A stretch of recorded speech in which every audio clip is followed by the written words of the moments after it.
لله رب العالمين والصلاة والسلام على سيد المرسلين وعلى آله وصحبه اجمعین اما بعد. معزز سامعین، جب مشرکین مکہ نے حضور صلی اللہ علیہ وسلم کی بات کو تسلیم کرنے کے بجائے ایذا رسانی میں حد کر دی اور آپ پر، آپ کے صحابہ پر عرص حیات تنگ کر دیا اور حضور اکرم صلی اللہ علیہ وسلم کا دل ٹوٹ سا گیا، تو آپ نے طائف جانے کا ارادہ کیا.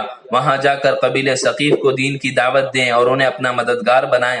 اس طرح دعوت دیتے ہوئے حضور اکرم صلی اللہ علیہ وسلم زید بن حارثہ کے ساتھ طائف پہنچے. وہاں کے 3 سرداروں سے ملاقات کر کے انہیں دعوت دی، لیکن ایک نے بھی قبول کرنے سے انکار کر دیا. تو حضور اکرم صلی اللہ علیہ وسلم نے فرمایا، ٹھیک ہے، تم اپنی یہ باتیں اپنے ہی پاس رکھو اور عام لوگوں کے لیے رکاوٹ کا سبب نہ بنو.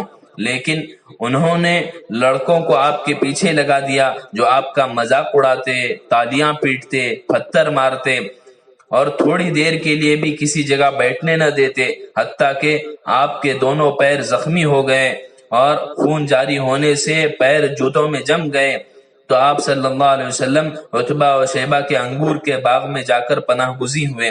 انہوں نے دور سے دیکھا تو آپ کی یہ حالت دیکھ کر انہیں رحم آیا. اپنے غلام عداس کو انگور کا ایک خوشہ دے کر بھیجا. جب نبی کریم صلی اللہ علیہ وسلم ان انگوروں کی طرف ہاتھ بڑھا کر بسم اللہ کہنے لگے تو عداس یہ سن کر متحیر ہوا. تو حضور اکرم صلی اللہ علیہ وسلم نے پوچھا، تم کہاں کے ہو اور تمہارا مذہب کیا ہے؟ تو اس نے جواب دیا، میں عیسائی ہوں اور نینوا کا باشندہ ہوں. تو حضور اکرم صلی اللہ علیہ وسلم نے فرمایا، حضرت یونس بن متہ کے شہر کے باشندے ہو؟ تو اس نے کہا، آپ کو ان کی کیسے خبر؟ تو حضور اکرم صلی اللہ علیہ وسلم نے فرمایا، وہ میرے بھائی تھے کہ وہ بھی نبی تھے اور میں بھی نبی ہوں. یہ سن کر وہ حضور اکرم صلی اللہ علیہ وسلم کا سر اور ہاتھ چومنے لگا اور مسلمان ہو گیا. پھر آپ وہاں سے لوگوں کو دعوت دیتے ہوئے آگے بڑھے. تو پھر آپ صلی اللہ علیہ وسلم کو ویسی ہی تکالیف کا سامنا کرنا پڑا. دشمنوں نے راستے کے دونوں جانب لوگوں کو کھڑا کر دیا جو آپ کے ہر قدم پر پتھر مار کر آپ کے پیروں کو زخموں سے لہو لہان کرتے، حتیٰ کہ آپ صلی اللہ علیہ وسلم بے ہوش ہو کر گرے اور حضرت زید بن حارثہ رضی اللہ عنہ آپ کو اٹھا کر شہر سے باہر لے آئے.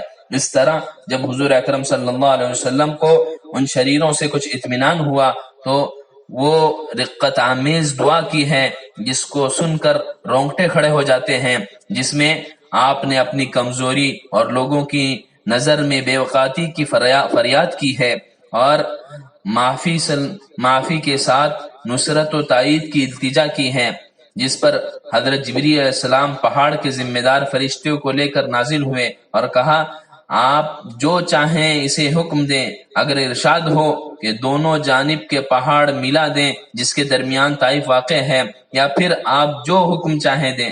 حضور اکرم صلی اللہ علیہ وسلم کی رحیم و کریم ذات نے جواب دیا، میں اللہ سے اس کی امید رکھتا ہوں کہ اگر یہ آج مسلمان نہیں ہوئے تو کل ان کی اولاد سے ایسے لوگ پیدا ہوں گے جو توحید کے ماننے والے ہوں گے.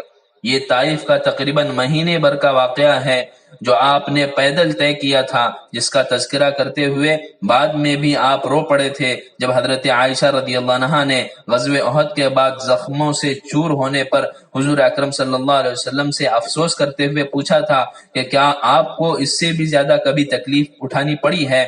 تو فرمایا تھا حضور اکرم صلی اللہ علیہ وسلم نے، تیری قوم کی طرف سے سب سے بڑھ کر سخت دن وہ تھا جب میں نے طائف کے سرداروں کو دعوت دی اور انہوں نے رد کر دیا اور اس درجہ تکلیف پہنچائی کہ قرن الثعلب تک جا کر مشکل سے میری طبیعت سنبھلی. دوستو، یہ حضور اکرم صلی اللہ علیہ وسلم کی زندگی کا بڑا تکلیف دہ طائف کا واقعہ ہے، جس میں آپ کے اخلاق کریمہ دیکھیے اور آج آپ کی امت کا حال دیکھیے جو اپنے محمدی ہونے کا دعویٰ کرتی ہے پھر ظلم پر ظلم کرتے جاتی ہے اور کوئی معمولی غلطی پر بھی گالیاں اور بدلے پر اتر آتی ہے. اللہ تعالی ہمیں آپ کی سیرت سے رہنمائی حاصل کرنے اور آپ کا سچا متبع بننے کی توفیق عطا فرمائے. وآخر دعوانا ان الحمد للہ رب العالمین.